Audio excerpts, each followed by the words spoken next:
If you like watching the little guys tear each other up, then have we got a fight for you. Welcome into MMA Live Extra. My name is Todd Grisham.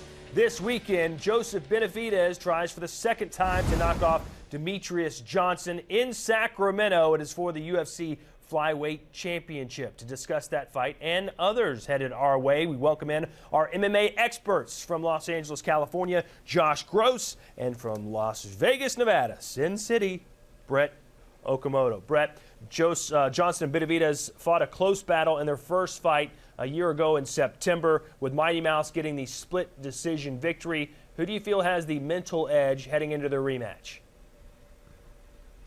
You know, mental edge, I would have to say Demetrious Johnson has a slight mental edge over Joseph-Benavidez. People forget about Benavidez. He has 2 prior losses to Dominic Cruz. He has 1 loss now to Demetrious Johnson. That's 2 losses to the UFC Bantamweight champion. It's 1 loss to the UFC Flyweight champion. If he loses on Saturday, you're starting to build that reputation of a guy who can get to that title fight but just can't beat the #1 guy. And that's a reputation, obviously, Benavidez does not want. I'm sure that this is not something that's on his mind every day heading up to this fight, but it's got to cross his mind just a little bit that, hey, if I lose to this guy, it might be a while before I get another shot. That's sort of the reputation Uriah Faber has. We'll talk about him in a few minutes. But, Josh, let's talk about the champion Johnson. He's defended his title twice, winning once by a submission victory and the other time by a decision. What do you think he needs to do to make it 3 consecutive title defenses?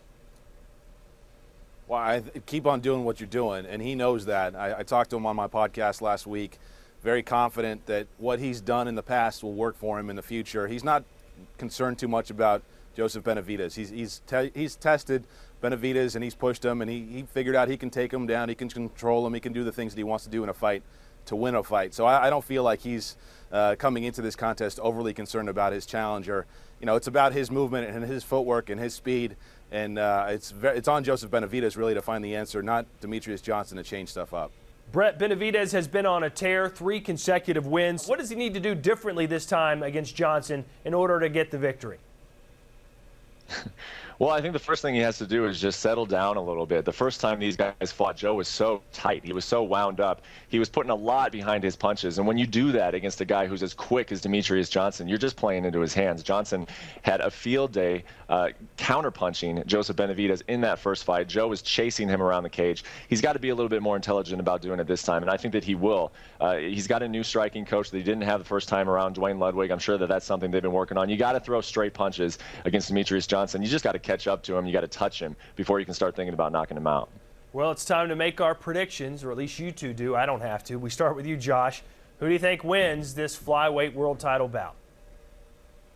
Yeah, I think the champion retains his title. Demetrious Johnson is a great fighter, moving up the pound-for-pound ranks, I think, for several reasons.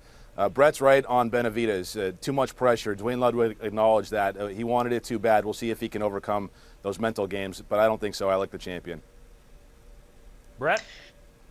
You know, I'm actually going to take the underdog. I'm going to take Joseph-Benavidez. You know, when this flyweight division was announced, it was supposed to be Benavidez's division. He was supposed to be the champ. Obviously, things haven't gone that way, but he's only lost once, and that was Demetrious Johnson. I think he'll make the adjustments. It's a tough fight, though. I'm going to pick Benavidez, but it is a tough fight. All right, let's move to the co-main event on Saturday night. Bantamweight contenders Uriah Faber and Michael McDonald locking horns. Brett, Faber has won 3 straight matches since losing to Renan Barão in an interim title fight. What does he need to do to get the win against McDonald?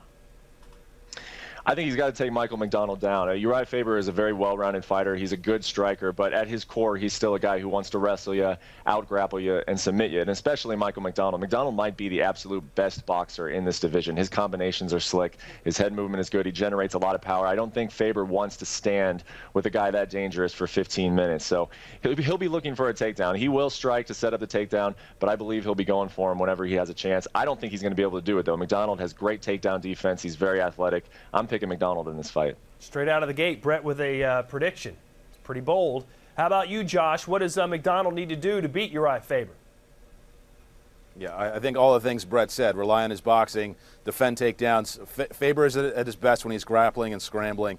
And if McDonald can avoid those sorts of exchanges, he's really a pressure fighter. He loves to come forward, and he throws everything with power. Very dangerous kid who's figured it out pretty early on here. So I think he's got to just rely on his confidence, rely on his skill, understand that he's fighting a really crafty, smart fighter, and that there are going to be moments that may not go his way. He's got to weather those because Uriah Faber is a great, great fighter. So I think McDonald has it in him to put on that kind of performance, and I expect him to. Well, Uriah Faber always looks good when he's not fighting for a title, doesn't he? But if he wins this fight, and if Michael McDonald wins, whoever wins will most likely get the winner of Dominic Cruz and Renan Barão. Or will they? What do you think, Brett? Yeah, it's shaping up to look that way. I mean, this looks like a #1 contender's bout, and I think the only combination that doesn't work there is Renan Barão facing Michael McDonald. It seems like those two just fought. It just feels like it was still fresh. I don't think there would be a lot of interest in that fight. But if Cruz wins, he can face Uriah Faber. He can face Michael McDonald. If Barão wins and Uriah wins, I think the UFC can do that fight, even though we've seen it once before. The only one that doesn't really work is McDonald-Barão. The UFC would probably have a decision to make at that point, what they wanted to do. One quick note before we go. Over the weekend, Matt Brown pulled out of his fight with Carlos Condit due to a back injury. No replacement was sought. The fight has been scratched. I want to thank Josh Gross and Brett Okamoto for joining us on this edition of MMA Live Extra. I want to thank you, too, for checking in. Make sure and join us next week as we recap UFC's flyweight world title fight between Demetrious Johnson and Joseph Benavidez. Until then, I'm Todd Grisham. Keep fighting.